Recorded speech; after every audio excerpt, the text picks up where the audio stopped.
Okay, hello. Hey. It's time for another thrilling episode of the Grace and Paul Pottscast. Well, I'm glad to be here. So, we had a little fun yesterday. Yeah, we did. I thought so. My 50th birthday is coming up, and my marvelous wife threw me a surprise party. Yeah, she did, didn't she? And it was fun. I was really happy to see my friends. But let's just say that being dragged out of my shell, my snail shell, kicking and screaming the whole way, and sort of thrust into the light of, it's ultimately good for me, but it's sort of horrifying as it happens. But I had a good time, and she knew I would. So yes. Anyway, I love you, sweetie. I love you too. Okay, so we have a special topic. This is sort of a continuation of a conversation we had a while back. I posted a summer rerun where we talked about definitions, defining our terms. And I want to get right back into that. I've got a long page full of definitions and things to talk about, but I did want to just lightly touch on the works of mercy, which I didn't remember well last week. Oh, you wrote them down. So I just wrote them down, and I did, with your help, remember the corporate works of mercy appropriately. Corporal. Well, the corporate are like philanthropical organizations and T-shirts and water bottles. Corporal works of mercy. Feeding the hungry, water the thirsty, clothing the naked, sheltering the homeless, visiting the sick. I want to expand just slightly. Visiting the imprisoned, ransoming captives, and freeing the imprisoned are things that you've seen throughout different parts of church history. Ransoming captives? Yes. Huh, so interesting. Yeah.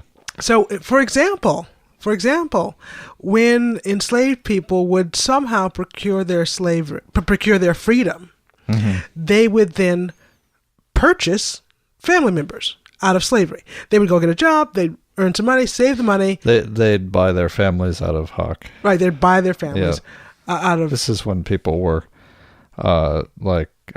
indentured servants. Oh, it all happened all throughout the history of slavery in the United States. Mm-hmm. It was fairly rare, but it happened that, a family had a small number of slaves, say a dozen or so, and then when dad died, he would, or mom died, or someone died, they would emancipate their slaves upon their death. Mm. And then, but someone's spouse or child had been sold into slavery on another piece of property, they would then, with their freedom, get a job, earn some money, and purchase that family member out of slavery. Actually, buy them and then give themselves back to the person. Exactly. Give the person back to the But person. Here's the thing, though: since they purchased them, they would be listed on the census as enslaved. So that family member would be the legal owner, and that person would be listed as enslaved on the census. Yeah, I wonder what that turned into. You're doing the dishes. We'll not expand on that here. No. But throughout different parts of church history, this is how we've understood visiting the imprisoned as ransoming captives and freeing the imprisoned, as freeing people who were unjustly imprisoned, and lastly burying the dead. The one where I was stuck, and the one that I work on, in terms of spiritual works of mercy, I focus a lot on prayer, but there are 7 of them, mm-hmm. and depending on where I am and what the situation is, I may or may not be qualified for them. There's instructing the ignorant, counseling the doubtful, admonishing sinners, bearing wrongs patiently. Everyone can do that. Forgiving offenses, comforting the afflicted, and praying for the living and the dead. So those last 3, really, all of us can embrace that. You don't have to have any super special knowledge or abilities to take on those ones. Yeah, the last 4. So bearing wrongs patiently, you can do it. You can forgive offenses, you can do it. Yep. I think formal forgiveness as an absolution is unique, but just being forgiving, you can do it. Being forgiving to other people, you can do it. Comforting the afflicted, you can do it. Praying for the living and the dead, you can do it. I just wanted to close that loop. I felt I was frankly embarrassed not to know that. Not to have them all at hand. Yeah. Well, will this be on the test? Yeah, apparently it is. Turns out. All right. So can you aim yourself so you're a little more head on? Is that better? Just like you should be sort of straight onto the mic. Okay. Is it? I think Just move your chair a bit. Okay. Pardon me. It's going to make noise. Well, not that much noise. All right. Okay. So, yeah, you want to be kind of aimed straight at the end of the mic. Okay. All right, great.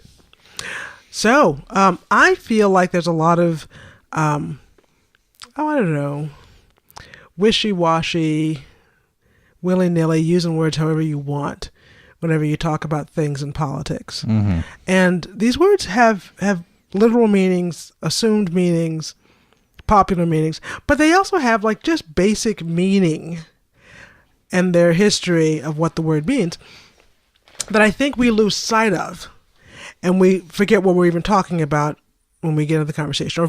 Or actually, it makes it very easy for us to obscure what's really happening by calling things random names. Mm-hmm. Calling a rose a stink bug because everyone calls it a stink bug now. So I want to start with conservatism and liberalism. So just the word conservatism or conservative or to conserve, right? Just that sort of the root of the idea. Yeah. The first thing, if you look it up in Merriam-Webster, is that it's about preserving. Mm-hmm. And that's actually the very first line, and it launches into more conversation about what it is to preserve things. And that's what it is to conserve something, is to preserve it. Mm-hmm.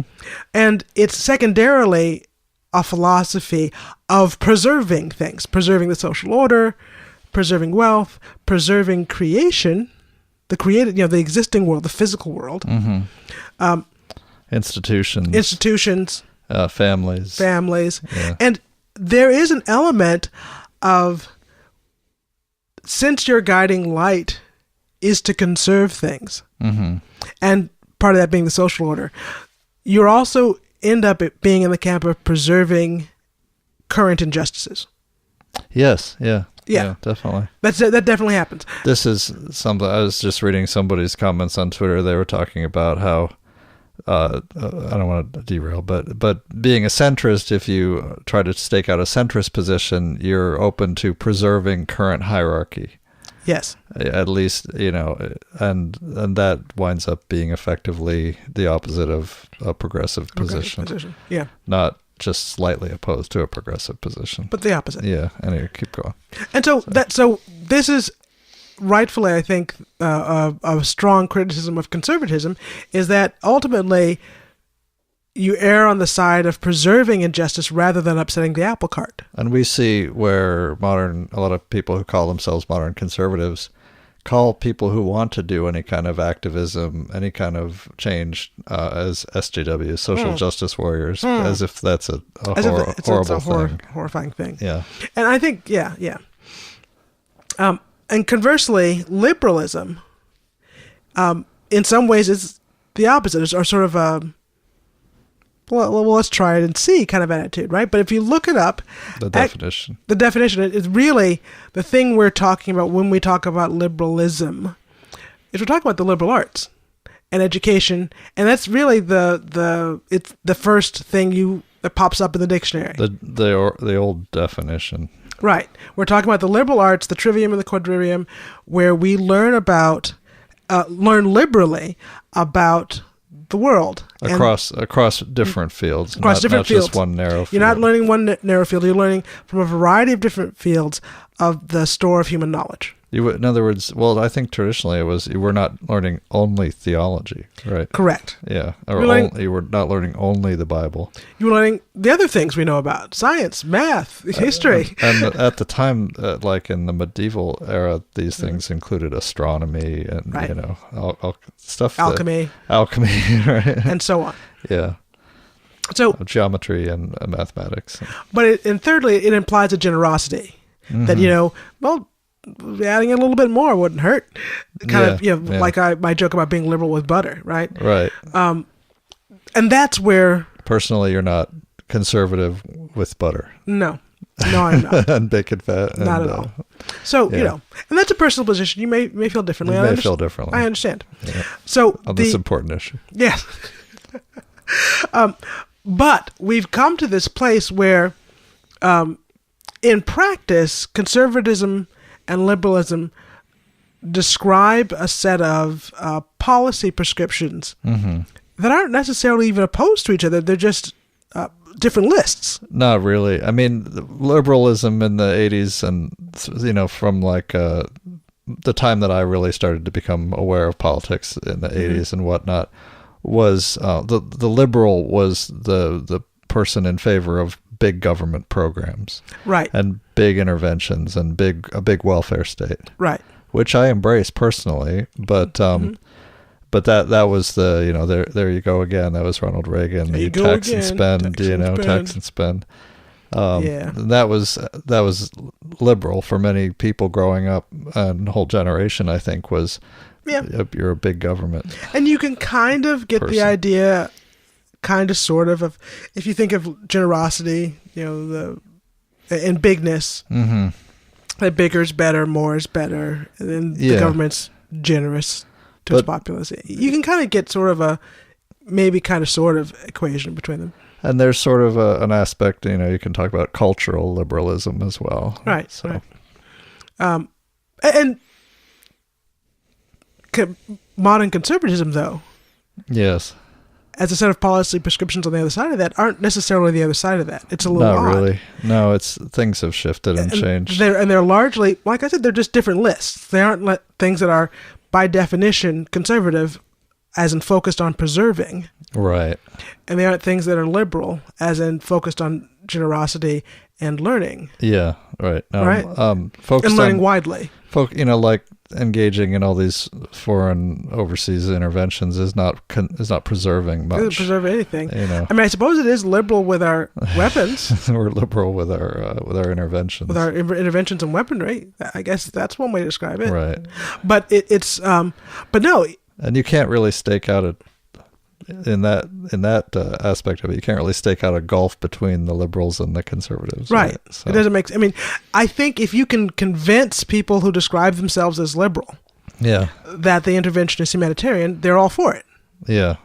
Yeah. And versus if you can convince, or in the interest of important for national security. Security. But if you can convince people that describe themselves as conservative, that this is an issue of safety. Yeah, safety is their big trigger. Then you can convince them for the same intervention, for the same act. Right. Right. You can convince both groups to go for it, but just you hold up the boogeyman of humanitarianism. You hold up the boogeyman of safety. Yeah. For conservatives, we're convinced about the Iraq War because of weapons of mass destruction, safety. And Democrats were convinced because we've got to, he's an evil dictator. We've got to liberate them. Right. And so here we are doing this. Yeah. Yeah. Doing the same thing for different reasons. And whoa, it's neither liberal nor conservative, except in the grossest sense. Yeah. Right. Yeah. And I mean, gross as in perverse, the most perverse sense. So that's I think that is a very tight nutshell. Where we should be talking and thinking in terms of liberalism and conservatism, in terms of conserving and preserving, and in terms of learning expansively and generously and openly, and neither of those are bad things. No, they shouldn't be. They shouldn't be bad things. It shouldn't be a dirty thing. Those definitions have, like we say, shifted out from under us a lot. And I'll say something right now to describe myself. I think of myself as a left-wing conservative anarchist.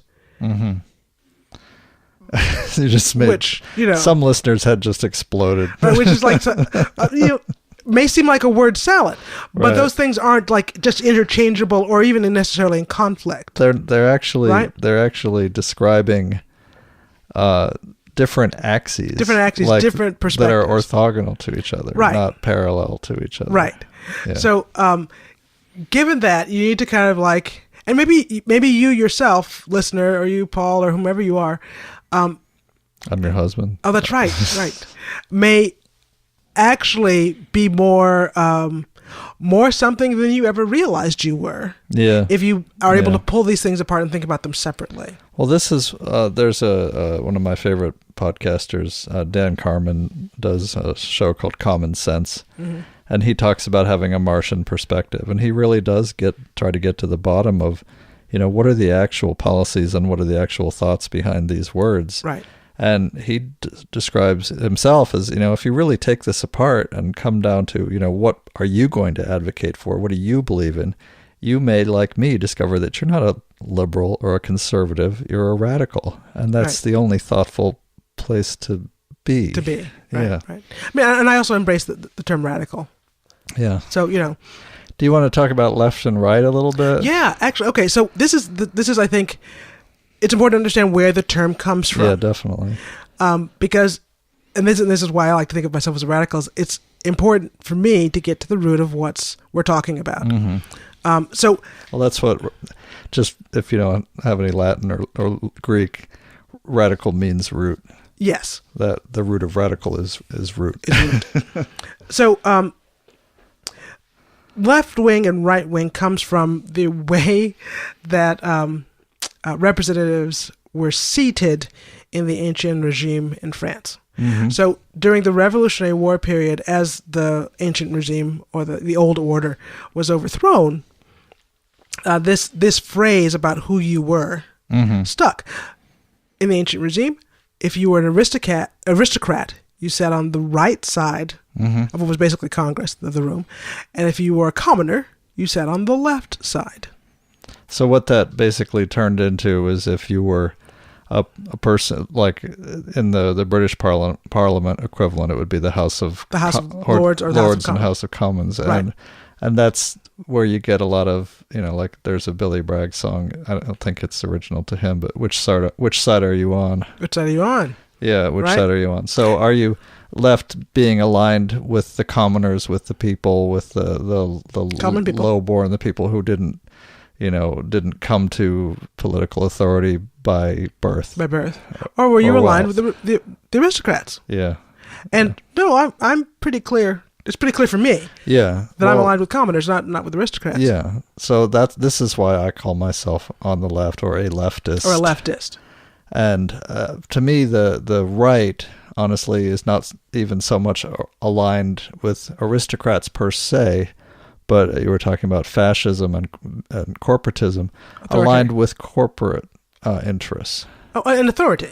And capital. Yeah. Large, and these days, inconceivably large quantities of capital. Yeah, and I'm not on the side of capital. I'm on the side of labor.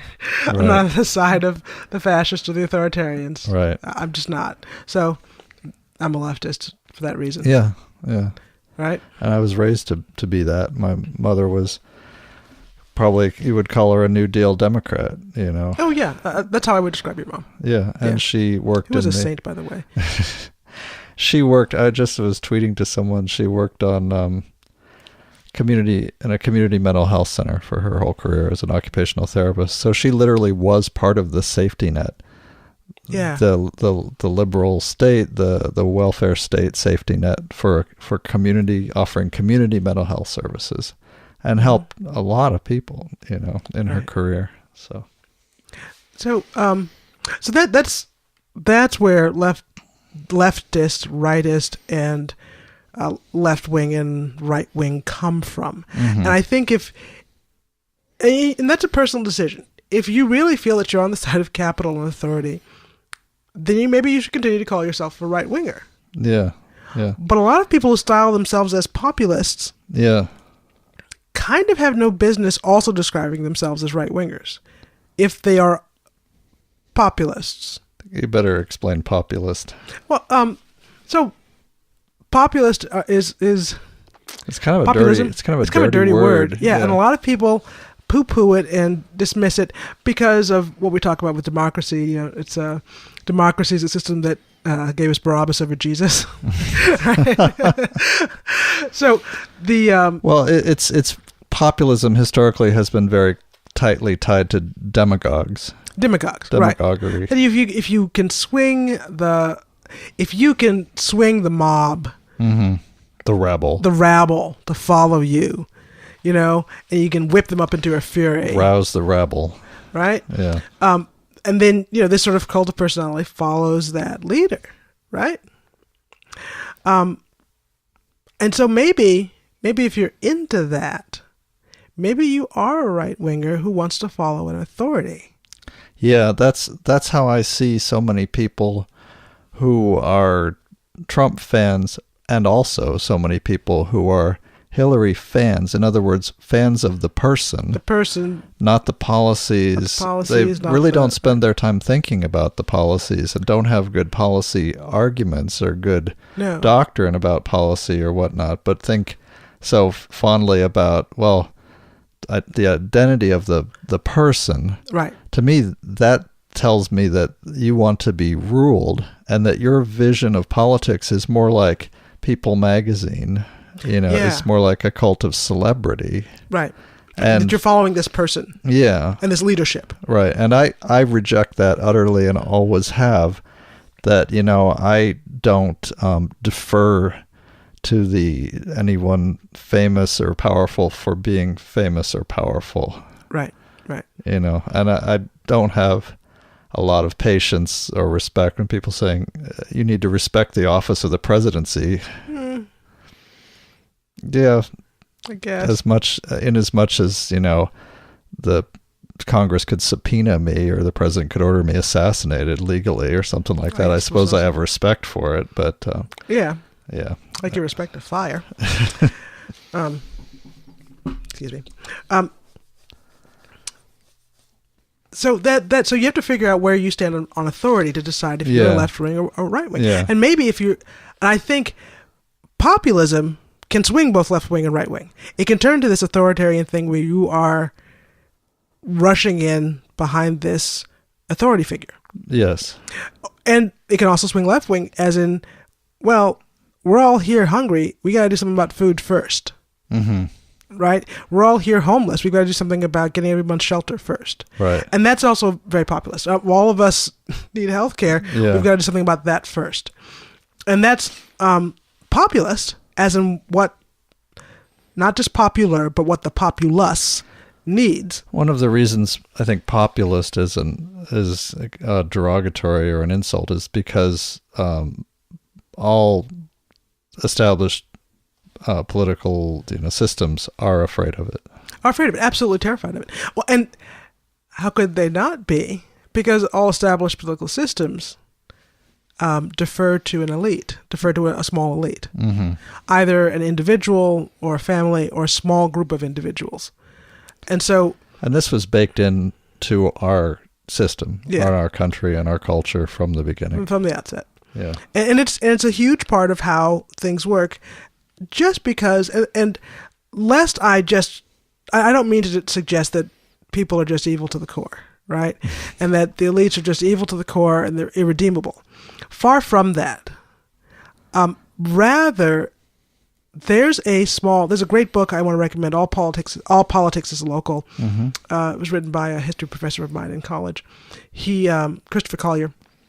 And it's true. All politics is local. All politics happens on the scale of a small group of people. That's how humans are designed to function, is in small groups. We're not designed to function in groups larger than like 300. Mm-hmm. Our minds don't really understand it. Our minds don't really appreciate the scale of 300 million people. Yeah.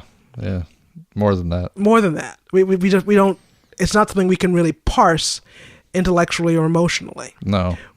We're really, comfortable at our best in a group of about 150. Well, I think that's why you see the appeal of, you often see, like, if the world was 100 people, these, like, because it's charts where they show you, who what that looks like, how you fit in as far as it's per very capita. Appealing because you can. I find it very humbling and helpful to realize things about the world that way. Right. You can conceptualize that. Yep.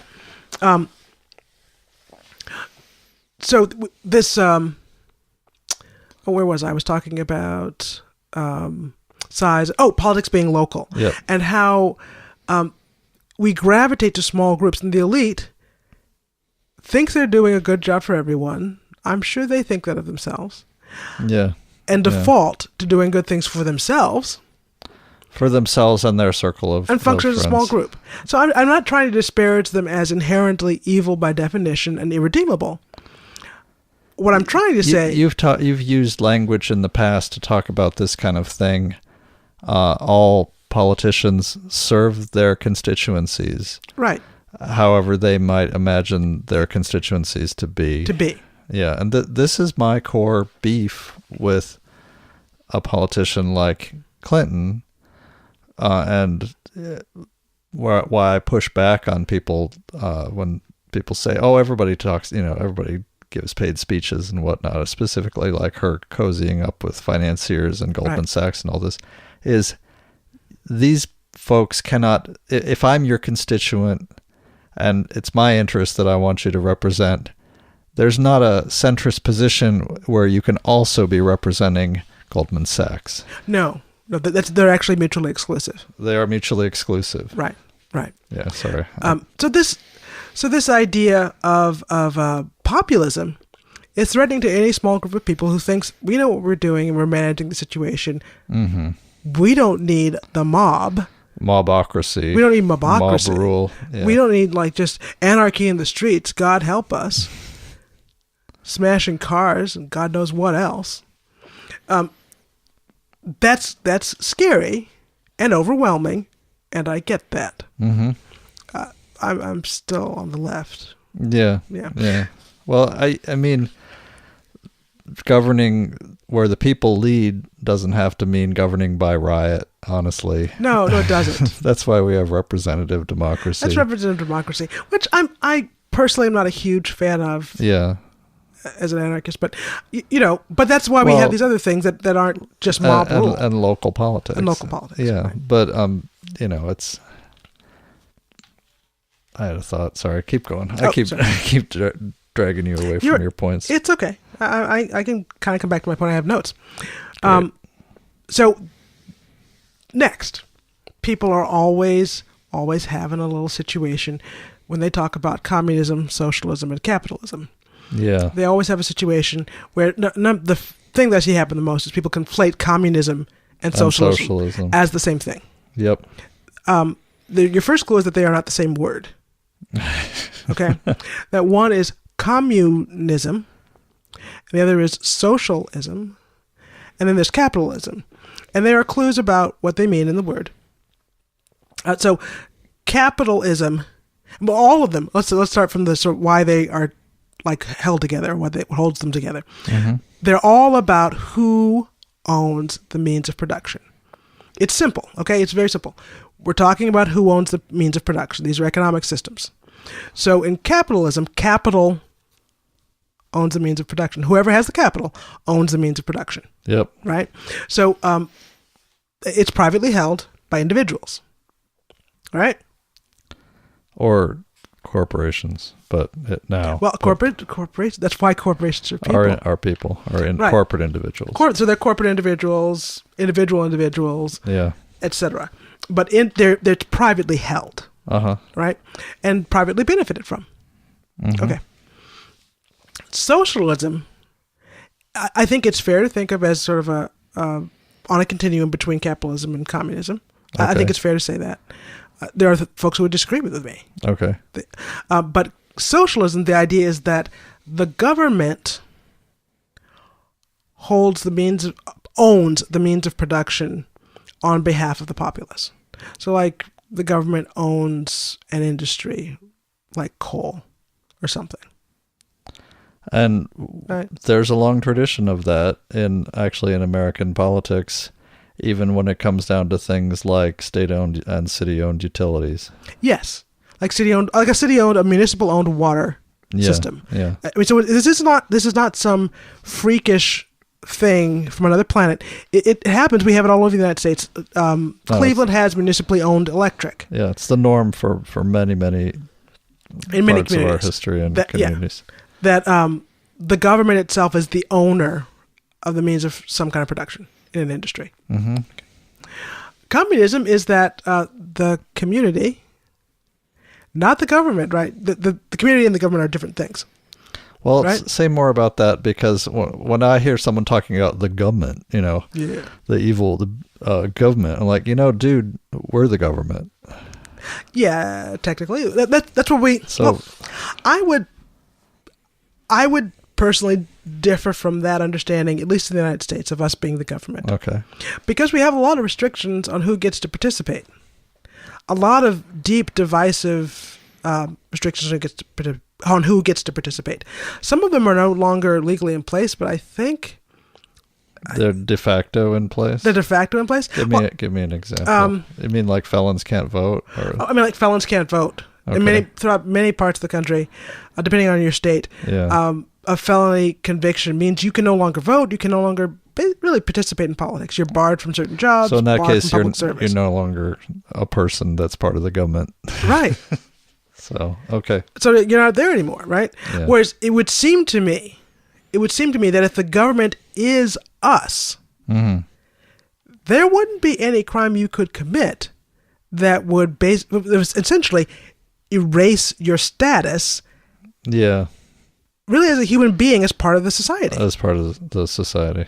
Yeah. Because if that is true, that the government is us, then we have we literally erase people's status as members of society. Yeah. We erase their humanity. Yeah.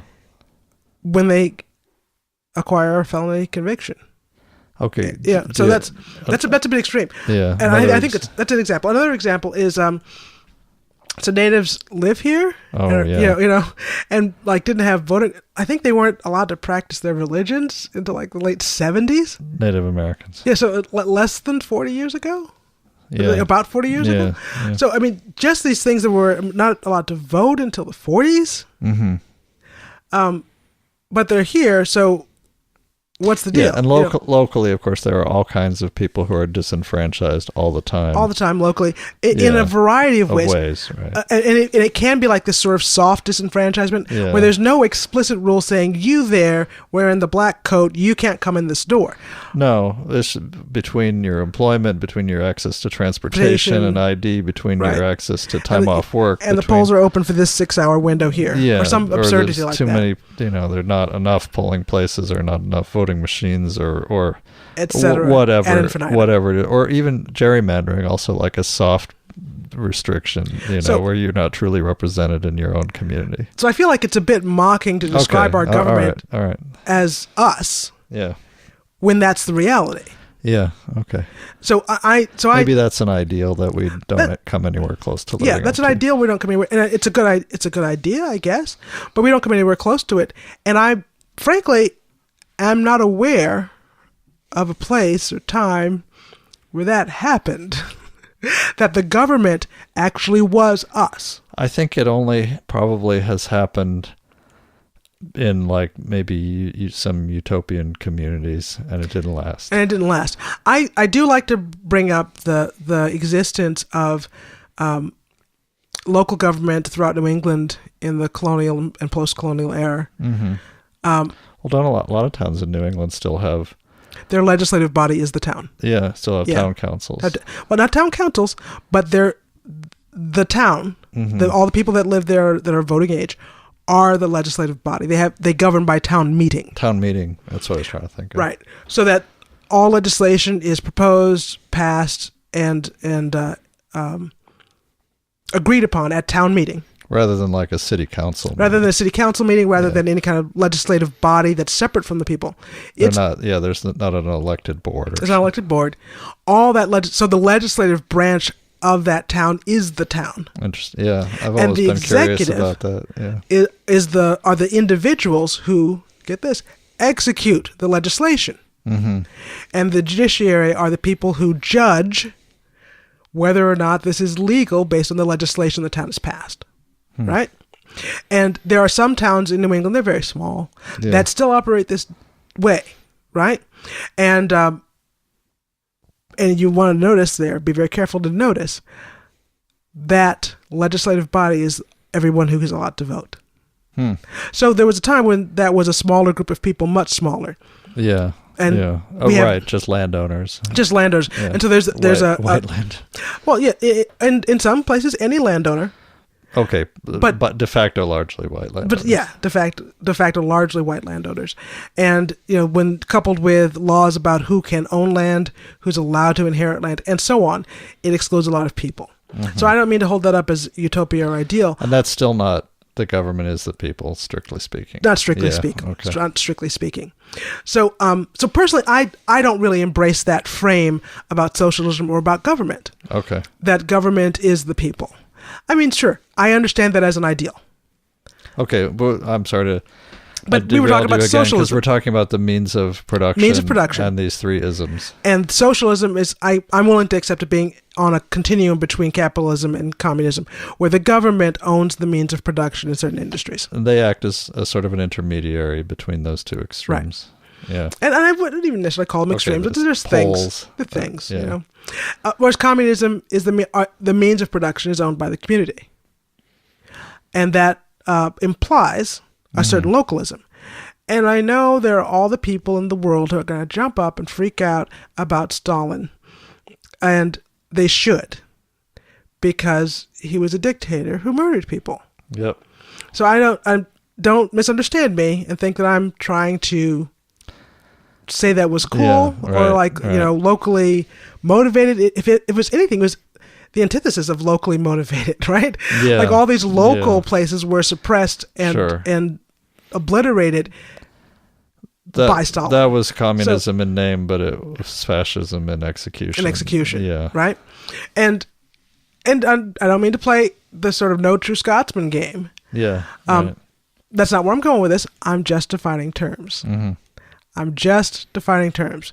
I don't want you to think I'm trying to play no true Scotsman about communist Soviet Union. You might need to explain the no true Scotsman fallacy. Okay. So the no true Scotsman fallacy is this idea that anytime someone says, well, you know, Pepsi is the best soda, and someone's like, well, I had this Pepsi once and it was terrible. And I said, well, then that wasn't really a Pepsi. It wasn't a real Pepsi. It wasn't a real Pepsi. Yeah, so the idea is, well, all Scotsmen, you know, are fine, upstanding humans, and you'll be like, well, what about this guy who, you know... There's a Scotsman wearing his kilt right there. And he's a horrible falling down drunk that beats his wife, and I was like, well, he's not a true Scotsman. Because no true Scotsman would beat his wife, and so on. That's the no true Scotsman fallacy. Yeah. I'm not going there. I do not abide the horrors of communist Soviet Union any more than I abide the horrors of the capitalist United States, right? Or the horrors of various socialist regimes that how should I say have done. It's you can be any of these systems and have a horrifying, oppressive, brutal, murderous regime. You can do that, yes, but that doesn't change the meaning of these words, right? So communism, the means of production are owned by a community. And by people, people not individuals, but by the community. And socialism, the means of production are owned by the government, and capitalism, the means of production are owned by individuals with the capital. He who has the money makes the rules. Kind of, sort of, yeah. Yeah. So that's what those words mean. And if we can just agree to that much, then we can go ahead and talk about other things. Yeah. Like what leads to what causes what, and how. And I'm happy to have that conversation. I think it would be rich and lively, but only if we can start on the same page about what these words actually mean. Yeah. Okay? Yeah. So similar to like what right wing and left wing actually mean. Right. So are you on the side of aristocracy? You're on the side of capital? Yeah. You're on the side of the commoners? Yeah. You're on the side of labor? No, when I heard a former boss tell me that he's a right wing conservative, I'm like, so basically, you want to be ruled. You're for the aristocracy, the hereditary aristocracy. You're for wealth, you know, and preserving everything that is as it is. And you like Rush Limbaugh, but these things aren't like connected or the same, right? What? So, I mean, yeah. Tell me again what you mean. Okay, yeah. I don't know. Right. But and just in that same vein of like the no true Scotsman thing and well then conversations. Sometimes people use these words and they don't mean what you think. Like when you talk about the National Socialist Party of Germany. Yes. A great example. I was going to bring it up if you didn't mention it. Right. So. And people say, well, there you go, some right-wing socialists, you know. Or whatever. People... they're left-wing. Recently people say, well, you should understand that Nazis are socialists, and therefore socialists are Nazis. Socialists are Nazis and left-wing. Yeah, that, North Korea's government is called the Democratic Republic. North Korean The North Korean democracy. People's Democratic Republic or something. North Korea. Yeah. Right? And that has the word democracy in it and people's, but, it's a dictatorship. It's a dictatorship. Is it a democracy of the people just because they call themselves that? Right. Yeah, not necessarily. So, the operative word, the real important defining part of National Socialist was nationalism. That's right. That's the aspect of their party and their philosophy that became hypertrophied and blew up. I do feel like there is a clue to the history of what happened there in the word socialist, and there's a clue to the history of North Korea in the word democratic. Sure, yeah. The presence of those words is talking about some ideals that people were moved by. That went horribly wrong. So, and I think we get this lesson that things do go horribly wrong. And again, I want to bring this home for everyone listening. Mm-hmm. Based on the scale. So when all these things are nationwide things that go horribly awry when we try to administer this socialist democracy, whatever it is, on a nationalized scale. Okay? Because at the national scale, the mistakes are multiplied. They're multiplied, and the decisions they can affect everyone. Can actually only be in the hand of a small group, functionally. And they also have the military. And they have the power of the military to execute them. Yeah. The idea is not necessarily the people, but yes. Yeah. So we can get confused about that. Now, I also want to define, for the record, fascism. I spoke briefly of it last week, and I'm just going to use the same definition again because I think it's the one that counts. Mussolini's definition. The marriage of corporation and state. Yeah, yeah. And I think in that respect, I don't think it's inappropriate to think of capitalism as a half step away from fascism itself. No. It is not. Because when all the capitalism has the state on its side. Has the state on its side to protect the interests of capital. Of capital. Right. Right? So it's literally one step away. Yeah. So instead of Obama ordering you assassinated, maybe Elon Musk can order you assassinated. Right. Or informally. Just informally, he puts a word in the right ear. Yeah. That those things are not far from each other. Right. And I think it's very easy for people who live in a capitalist society and are comfortable in it to dismiss that reality and suggest that it's only over there in socialism and it's only over there in communism where these atrocities take place. People who are living well under capitalism and doing well tend to believe that it's right for everyone because it's been good to them. Right. And so they don't, you could say they're not woke or whatnot, but describe it any way you'd like, right? Any way you'd like, but it is a very small step from, well, this is going well for me, so the government should exist to defend the things that have gone well for me, so they can continue to go well for me and my family and people like me. My investors, and I think, and really not to just to go back to my favorite subject, the only antidote to that is solidarity, is to be firmly committed to solidarity with whomever you understand to be the other. Mm-hmm. Yeah. So that's a bit of an aside, but you have to look outside your circle. Your circle to do that. Yeah. To be in deep solidarity like that. So you need to understand that fascism is the marriage of corporations and the state, which is another reason I can't really think of the government as us. Yeah. Right? I suppose that makes sense. Because it ends up being this cadre of individuals who then make decisions with corporations, and they just get together on a table and make the decisions that, keep things moving. And under the modern sort of Citizens United world. Yeah. Where unlimited money is unlimited speech, right? Then that basically enshrined into law. Into law that capital is the one who gets to make the decisions. Yeah. Period. And gets the loudest voice. Gets the loudest voice, and your humanity is another issue. It's a side issue, really. And this might be a good point to bring up the Overton window because right now we're kind of outside it. Yeah.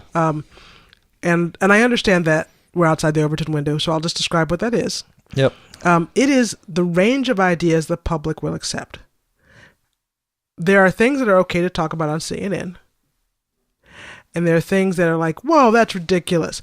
And usually it's poo-pooed and brushed aside with by calling it like tinfoil hat conspiracy or whatever. Or communist. Or communist, commie pinko ideas and so on. There's whenever you get to the edge, there's some form of baiting that goes on, red baiting, or or science denier baiting, or whatever, or you're a fascist, you're fascist, or whatever it is. So as soon as you start to get to the edge of the range of acceptable public debate, you're getting to the edge of the Overton window, and you mainstream media does not leave it. No, mainstream media likes both kinds of music, country and Western. Exactly. But the thing I think is also important to understand is that we get some fairly active manipulation of what the Overton window is. The elite gets to decide where that window is and what you can see through it. Yeah. That's Hillary Clinton's book. That's her rage and raging, what she's raging at and about. Sorry, raging at and about. What? Tell me what. I don't want to turn this entirely into. I've got a lot to say about Clinton and her tour and her all the stuff she's talking about. Right. But just as an aside, to me, that is her still trying. Someone, I got into a fight on Facebook, as one does. With where someone's saying, okay, you all can shut up now. She lost the election. We still love her. We're not going to stop loving her. You don't need to criticize her anymore. I'm like, you know what? She's still out there trying to define the terms. She's published this book. She's trying to be the loser writing the history. And I just wanted to add to that. She's trying to, again, define the future of the Democratic Party. Define the definition of Democrat, right? Right. And also set the boundaries of the Overton window. Right. And a lot of her book is, a lot of it's just like entitled whining. But this is part of what the function of her book, besides, a book contract and making a lot of money, is to try and set the terms of the conversation. Yeah. And she actually says at one point, this is, I've always felt some words to the effect of, I always felt the best place to be was to stake out a position somewhere between the center left and the center right. And that's like in like the quote, true center of politics. And I don't know, this is not on your list and you've probably got more terms to define, but to me, the idea that there's a true center that's a triangulated point between some of these things, between being left wing and right wing doesn't actually make any sense. It doesn't make sense, and it's not popular, and it's not ethically, like trying to pick a position is, you can't be ethically consistent, you can't be intellectually consistent, you can't, all these things, you're just in a muddle, honestly. Right. Well, let's just go back to where we are, the origin of the term left and right wing, and think about that for a second in context. Yeah. If you're going to be true center between left and right, so first of all, you're just in the aisle. Yeah. You're not even sitting down, you're just in the aisle. So like we're talking about where you sit in the room. Right. So you're just going to stand there. You're in the way. You're in the way. People can't get in and out. You're impeding traffic. So not to push the metaphor too far. Well, but we'll beat it until it dies miserably. Lump of smoking tar on the ground. Anyways. But if we're going to say, okay, let's just balance the needs of the commoners and the aristocracy. Yeah.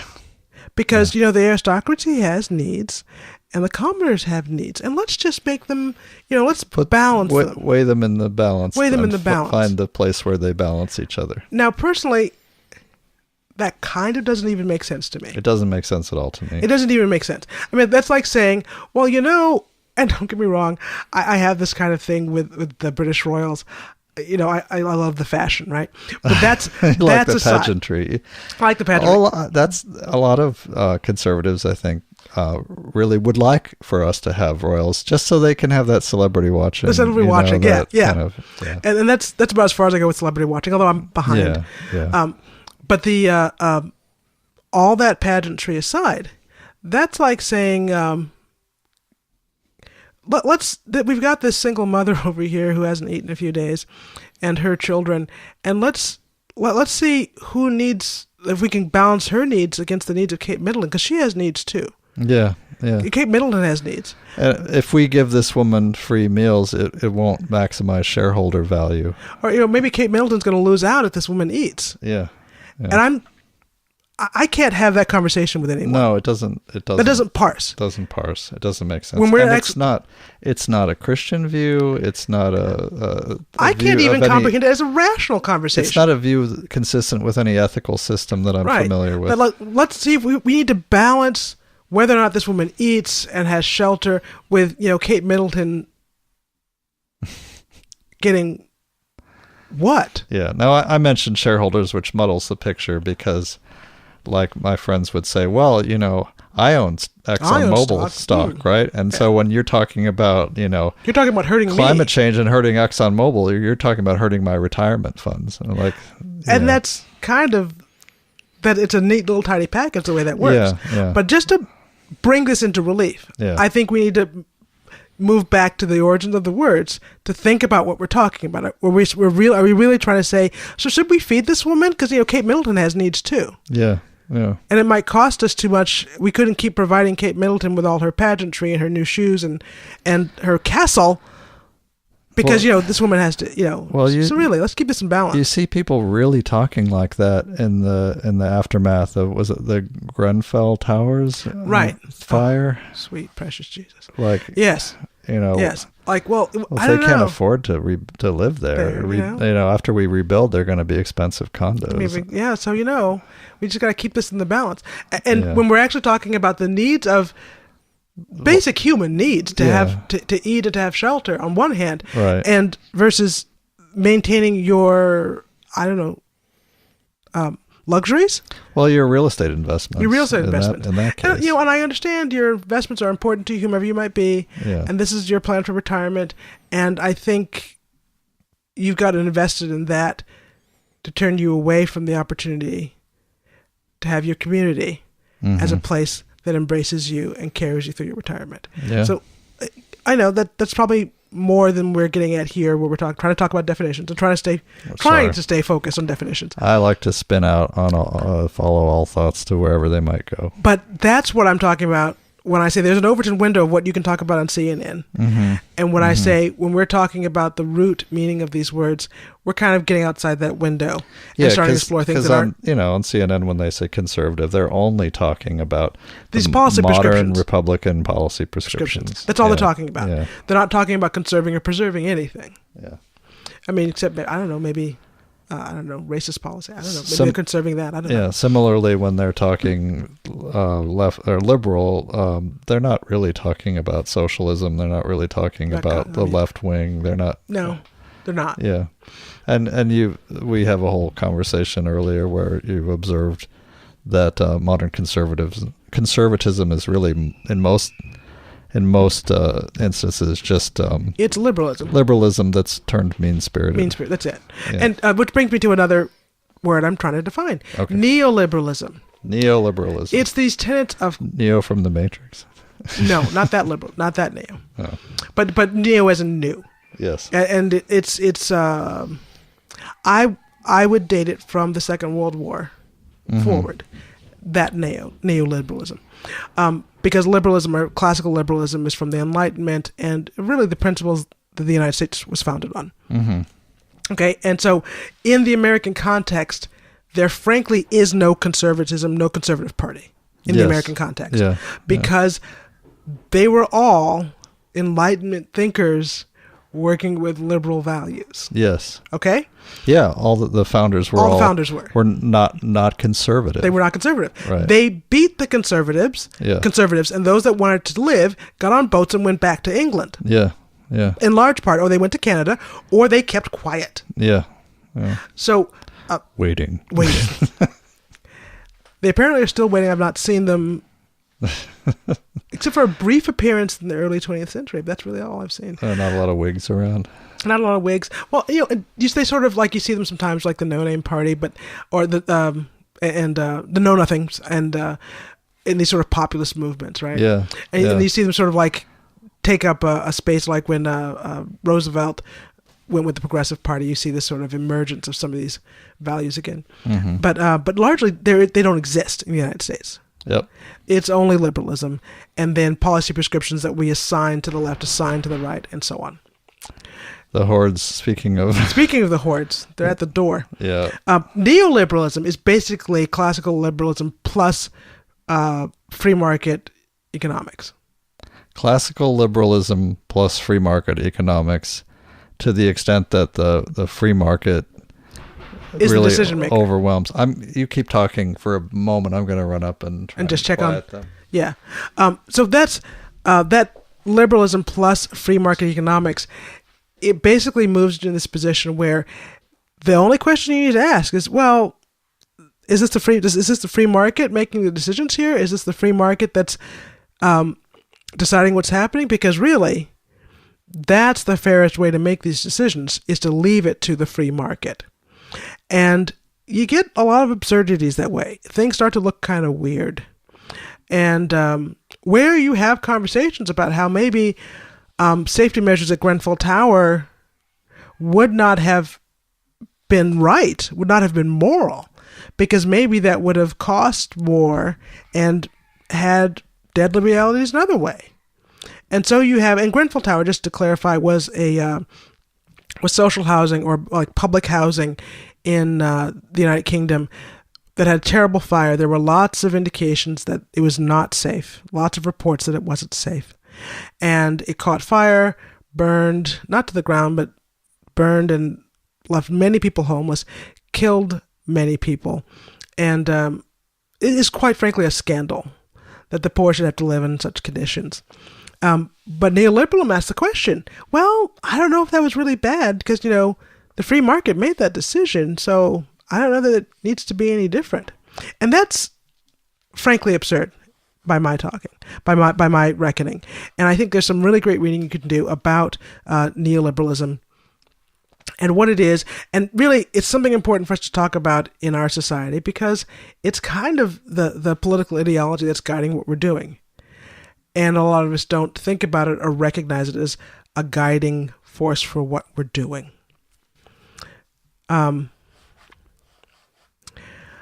Couple of other terms I've wanted to discuss and broach and get on the table.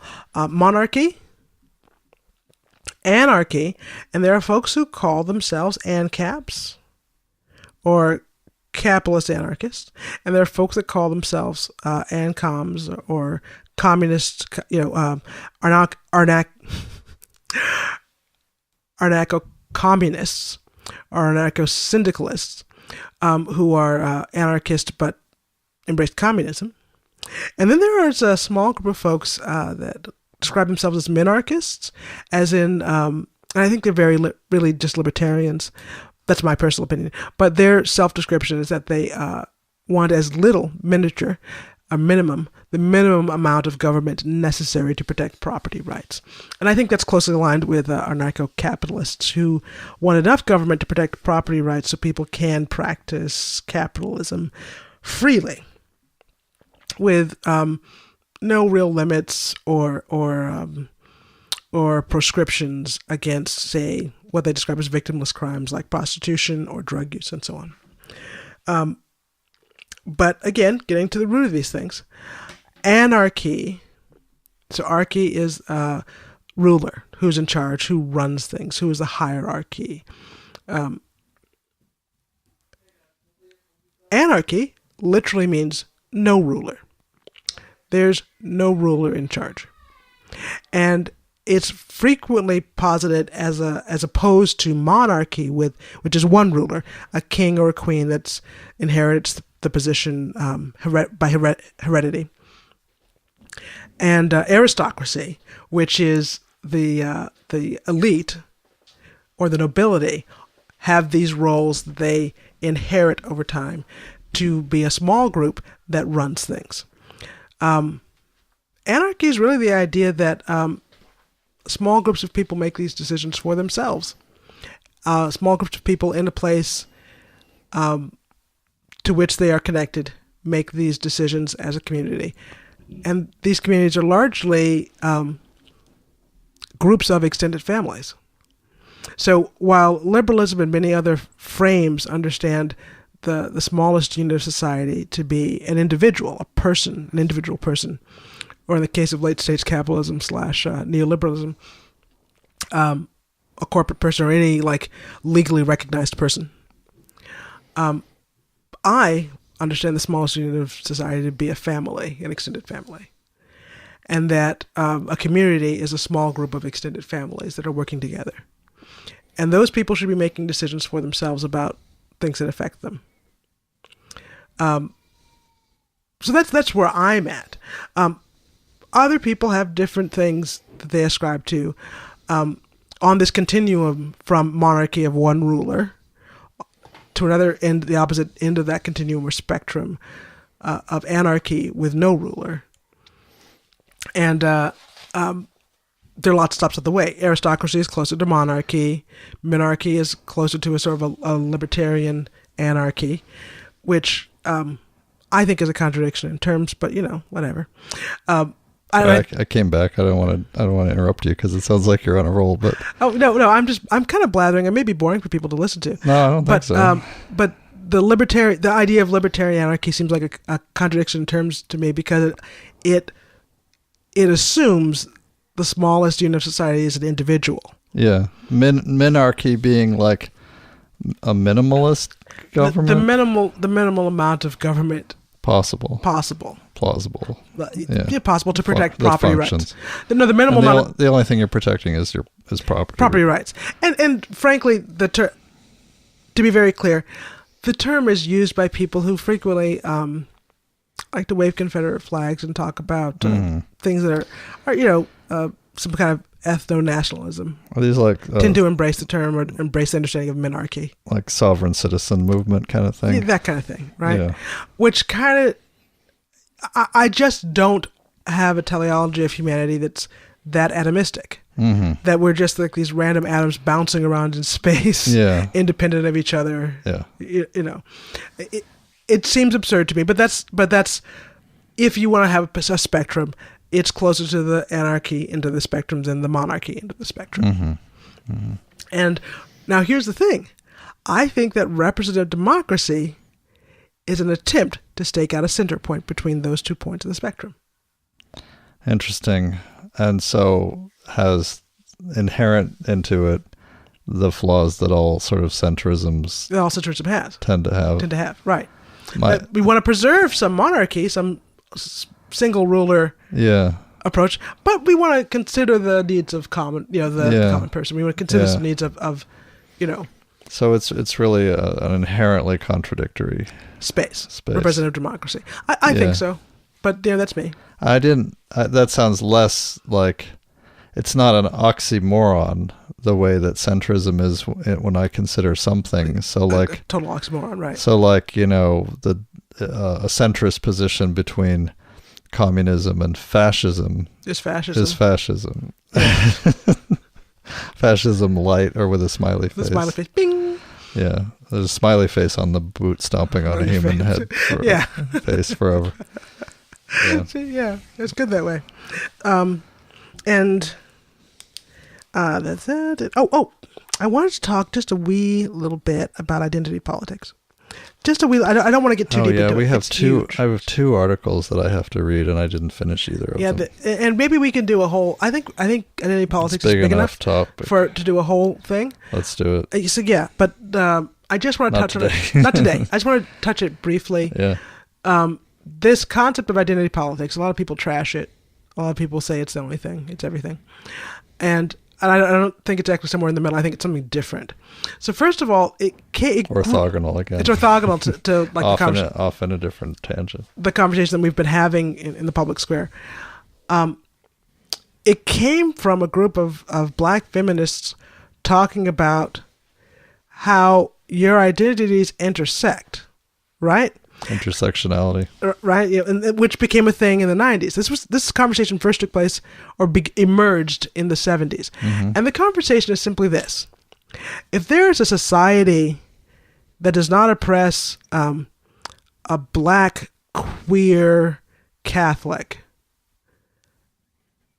that society is not going to oppress anyone. It's not going to oppress black people. It's not going to oppress queers. And it's not going to oppress Catholics or Hindus, right?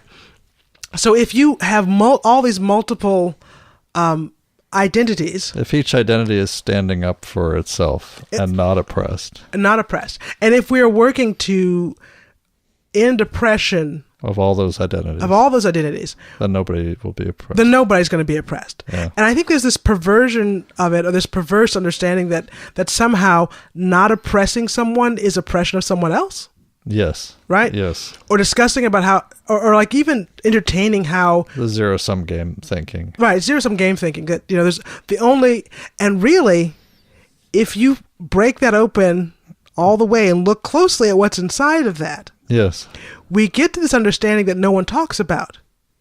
This understanding that slavery and that taking land, slavery and colonialism, are how people got what they have. Yes. People know sure. that slavery and colonialism is how they got what they have. Yeah. It's how our economy, how our nation was built. Right. Yeah. So implicitly they understand that if you make that right, the people who got something are going to have to give something up. Give it up.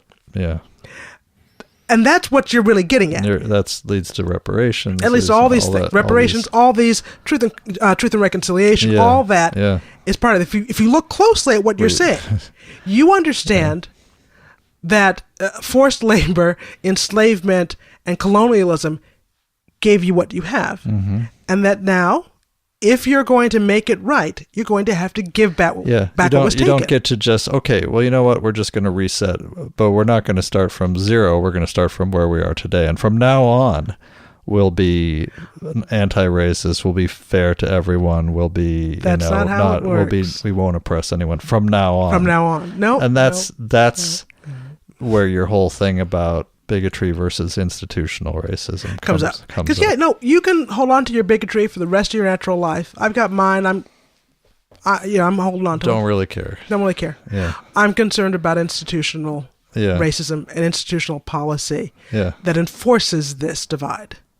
And so when people talk about identity politics and how, what you're really saying is now you're going to oppress me. No one's talking about oppressing you. The way I see it manifest is in the form of what I would call special pleading about feminism.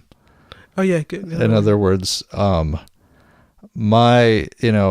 fact, Hillary being a feminist and, losing due to misogyny, that feminist argument is more important than economic policy. I call that the oppression Olympics. It's like that aspect, voting for her because of her identity to overturn, to break the glass ceiling, to achieve this, what would have been a historic win for a woman president, is more important than all of the, than actually staking out a leftist position where you really support the most people, the most vulnerable, right? And the most vulnerable.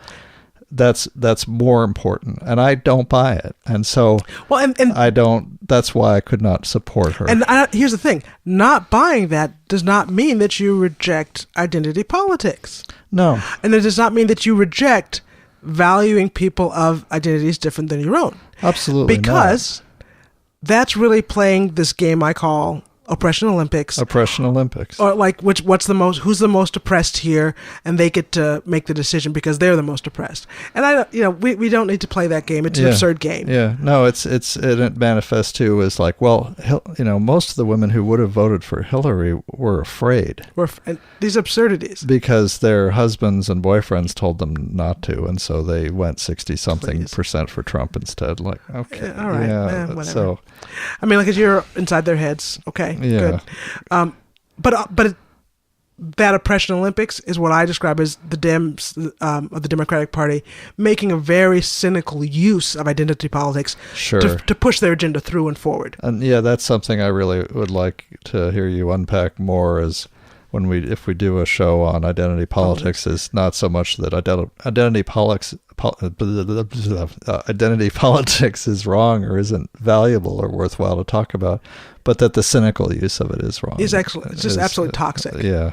And it pushes people in these positions like, well, if you care about fill in the blank, then you'll fill in the blank. Yeah, and that was weaponized in the 2016 election. People were throwing down at the poor and the vulnerable, like, you owe her, you owe this to her, like a poor person of any stripe owes her anything, or anybody anything. It's absurd. But the idea is because of her history, because of her mythos. Well, she's been right on some issues, and she's worked on some issues and whatnot. But that overwhelms or overrules all the people that died because of her decisions. Right. I can't buy it. Don't buy it. So that's identity politics. I think gets very cynically misused. Yeah. But it's a real thing that I think matters. Yeah. Okay, so that's identity politics, and like I said, I think it deserves its own space to really be unpacked well. Last, I think I'd like to end on a positive note. Yeah, well, I think it's positive. Sorry, I had to leave there. Actually, our neighbor was knocking at the door. Oh, so that's why they were, okay, yeah. That's why they're pounding on the door upstairs. Fair enough. Okay, so the place where I'd like to end up and the reason I think it's positive, you may not think it's positive, but I do. I describe myself as a distributist, as a radical, as a left-wing conservative anarchist. And these are the things that I think are places to go and look for a way to do things differently. So take a few minutes and look up bioregionalism. Oh, yeah, yeah. Take a few minutes and look up localism. Mm-hmm. Take a few minutes, and this one, I don't think even you've heard of, Paul. Uh-oh. Sociocracy? I have heard of it. Oh, but from me? From you, yeah. Okay, yeah. Okay, so but only from you. Only from me. Right. No one else is talking about it. It's and maybe a few of your out there friends on Facebook. There's a book called "Consenting to a Deeper Democracy," which is unpacks sociocracy for an English-speaking audience. Take a look, see what you think. Yeah. And distributism, which one of my friends describes as anarcho-communism for Christians, for Catholics. Yeah. And I just think it's an anarcho-communism that isn't hostile to religion. That's all. Yeah. I mean, I don't feel excluded from your distributist thinking, and I'm not a Catholic, and right. I go to mass with the family. I'm sort of a barely practicing Christian, but I grew up a Christian, so I'm sympathetic to the values and goals of distributism. Yeah. Right. So those, I think, are isms and things that are worth pursuing. And those are the directions where I'd like to go. And I don't know, maybe we could do so just unpacking those four terms. But those are the things that I think are connected and interrelated and create a community that's worth living in. Yeah. That sounds great. Yeah, that thinks of its biological region as a whole and responds to it locally and personally. Oh yeah, personalism is another good thing to. Personalism. Yeah. That's a Dorothy Day thing. Has nothing to do with a cult of personality. And nothing at all to do with personality. It'd be interesting to compare those. Yeah. Okay. Yeah. So those are some things to do a few word searches on and think about. If you'd like to do some homework. Yeah, you can think about those things. Yeah. And these other things, think about them more critically when you hear people refer to, some kind of pinko commie. Pinko commie, conservative, libtard. Right. It's like the absurdity of referring to Barack Obama as a socialist. Yeah.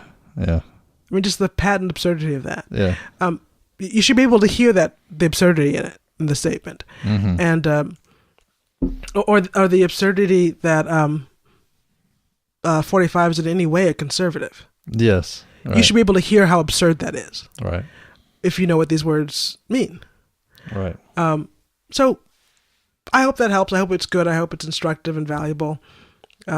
sorry if it's not. I'm gonna have to go back and listen to the part or things you were saying while I rambled so much. wasn't here. Yeah. No, I'm sure it was good but I came back and you were onto some new words. I'm like, I missed it. Damn it. All right. Thank you for listening. Goodbye, everyone. Take care. Bye-bye. Bye.